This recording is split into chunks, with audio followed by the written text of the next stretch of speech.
Naparito nga kami sa LCC Main Legazpi para dayuhin tong Friday. Sa dami nga na pwedeng pagpilian na toppings, time to start the swirling. Ito nga ang kauna-unahang pagtry ko ng DIY froyo. At yes, tama ang narinig mo. DIY, ikaw mismo maglalagay lahat ng yan, pati toppings. Pumunta kami ngayong Thursday dito kasi nga, Friday. Friday kasi name nila, so baka matao bukas. So napakamurang halagang 38 pesos per 100 grams. Just imagine yung kinilo niya na ginawa ko. Umabot lang ng 137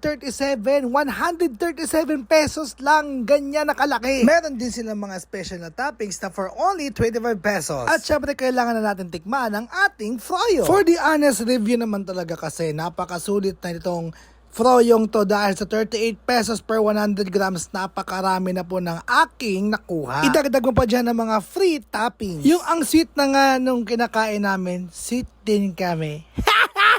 At kung naisig din tumatikman at masubukan, nandito lang po sila sa Food District ng LCC Main Legazpi.